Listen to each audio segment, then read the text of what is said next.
आओ मैं तुम्हें बताऊं कि कलमे का मतलब क्या है। कलमे के मानी ये हैं कि अल्लाह के सिवा कोई और खुदा नहीं है और हजरत मोहम्मद सल्लल्लाहु अलैहि वसल्लम अल्लाह के रसूल।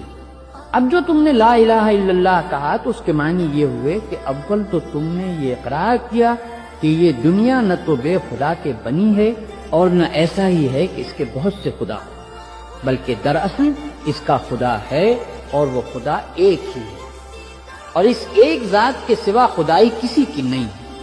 खालिक वो है, राज़िक वो है, मौत और जिंदगी उसकी तरफ से है, मुसीबत और राहत भी उसी की तरफ से है। जो कुछ किसी को मिलता है उसको देने वाला हकीकत में वो है और जो कुछ किसी से छीना जाता है उसका छीनने वाला भी हकीकत में वही है। करना चाहिए तो उससे, मानना चाहिए तो उससे, सर झुकाना चाहिए तो उसके सामने, इबादत और बंदगी की जाए तो उसकी, उसके सिवा हम किसी के गुलाम और बंदे नहीं और उसके सिवा कोई हमारा आका और हाकिम नहीं। क़यामत के दिन अल्लाह ताला एक गुनाह ऐसा है जो नहीं बख्शेगा।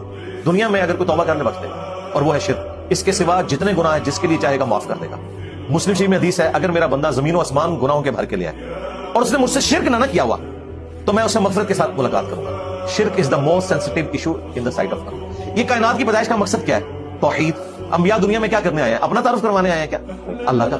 तौहीद ही तो है कायनात का मकसद। अंबिया के आने का मकसद क्या है? अहलुल बैत ने जो कुर्बानियां दी हैं, हजरत हुसैन इब्न अली ने जो गला कटाया करबला में, तौहीद की खातिर। ठीक है, अब मैं बड़ी सख्त बात करने लगा हूं। तौहीद अल्लाह को इतनी प्यारी है कि अल्लाह ने अपने प्यारों के गले उतरते हुए देखे हैं तौहीद की खातिर।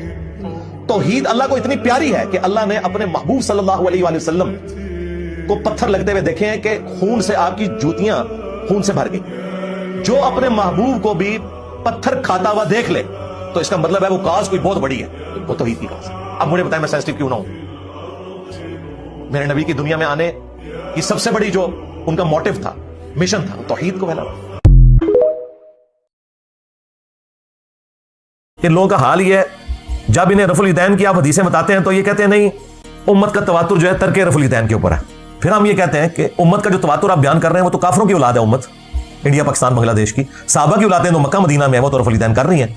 नालिक होती मर जाती जना दी। एक वो जो हिंदुओं की औलादें हैं बाद में मुसलमान हुए हैं, एक जो नस्ल दर नस्ल सहाबा की औलादें हैं।